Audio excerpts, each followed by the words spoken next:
Tahanan ng mayamang kultura at tradisyon, naturingang ding kanlungan ng mga mahuhusay na alagad ng sining at mga kabataang likas na malikhain. Yan ang Cordillera Region. Dahil dito, ang Cordillera School of Digital Arts Incorporated ay naitatag sa Baguio noong 2007. We decided to set up an animation school in Baguio because we know that Baguio is rich with talent. That's why we started the school here for animation. Ang pinto ng CSDA ay bukas para sa mga Pilipinong minimithing maging matagumpay sa larangan ng animation.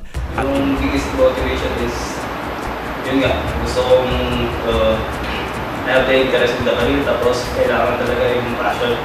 And one thing is the patience. Kung nakita mo yung sarili mo at magaling ka na sa career mo, you have to improve more. Kasi hindi pwedeng tumigil lang tayo dun eh. Pagka walang formal education kasi, nagkakaroon ka ng limited opportunities. Binigyan kami ng opportunity dahil sa skill set namin saka sa training na binigay sa amin ng TESDA.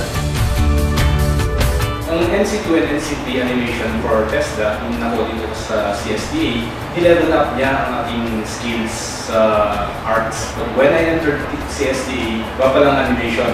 It's a different kind of expertise and a skill that has to be learned. Dahil sa nangingibabaw ang kakayahan at talent ng mga trainees sa traditional animation at 2D digital animation, ang CSDA ay nagkaroon ng training project at tumulong sa paggawa ng first all-digital Filipino-produced animated film, ang Tayo sa Mundo ng Elementalya, para sa 2008 Metro Manila Film Festival.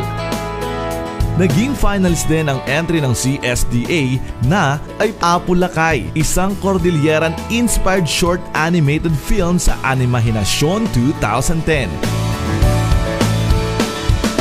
Katuwang ang CSDA sa paglulunsad sa iba't ibang mahalagang hakbang tulad ng pag-integrate sa TechVoc Education sa K-12 at pinalawig na on-the-job training na inilulunsad ng One ASEAN Initiative.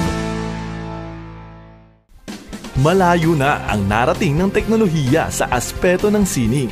Ang Cordillera School of Digital Arts Incorporated ay patuloy pa ring naghahangad makatulong at mahubog ang mga Pilipino. Ito ang susi para mabigyan ng ating mga kababayan ng magandang kinabukasan at makilala pa ang Pilipinas sa ganitong larangan.